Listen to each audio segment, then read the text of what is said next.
Well, the running back conversation looks a little bit different today than it did this time a month ago. The Chiefs signed Ken Walker, the reigning Super Bowl MVP and a walking big play in free agency, then later added another big play threat, Amari DiMercato, a few days later. So I feel really good about this room right now between Walker, DiMercato, and Brashard Smith. But if the Chiefs want to add another name to this mix, let's take a look at some players to know in this year's draft. And the first guy is an obvious one. It's Jeremiah Love from Notre Dame.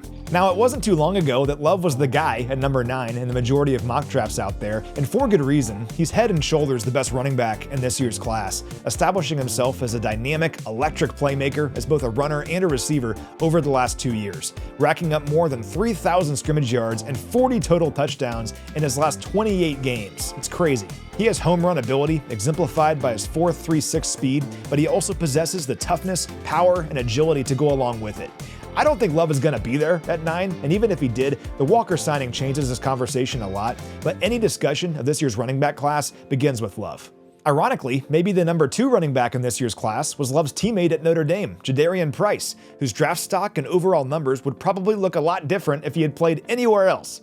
He made the most of his opportunities though, rushing for 1,400 yards and 18 touchdowns over his last 28 games. He also shined on special teams when given the chance, returning 3 of his 22 career kick returns for touchdowns. So he doesn't have the crazy numbers or highlights that Love does, but wherever he ends up, he's going to be a useful player. Another guy to know is Emmett Johnson from just up the road at Nebraska, who led the Big Ten with just under 1,500 rushing yards last season, while averaging nearly 6 yards per carry to go along with 12 touchdowns. He was also a dynamic receiver for the Huskers, catching 46 passes for 370 yards and 3 scores. Johnson is agile, he was consistently productive whenever given an opportunity, averaging more than 120 rushing yards per game last year, and he gives 100% every time he touches the ball. He would add yet another dynamic to an already exciting room. Sticking in our general area, Mike Washington from Arkansas is also interesting. Washington has big-time speed. He led all running backs at the Combine with a 4.33 40, and he did that at 223 pounds, making him the heaviest back that we've talked about so far. Additionally, at 6'1", he tied Darren McFadden and Isaac Guerendo for the fastest 40 by a running back 6 foot tall or taller at the Combine since at least 2003.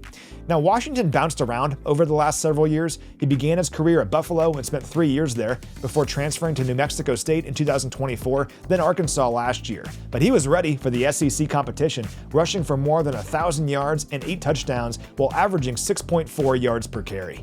I'll give you one more before we wrap up. How about Nicholas Singleton from Penn State, who left Happy Valley as Penn State's all-time leader in rushing touchdowns, breaking the record previously held by Saquon Barkley. Singleton was a 4-year contributor at Penn State, rushing for nearly 3,500 yards while amassing 54 total touchdowns and a school record 5,586 all-purpose yards during his time there. He was a full-time kick returner during his first 3 collegiate seasons, and that ability, combined with his blend of speed and size, could make for a fun developmental player as part of an already strong room.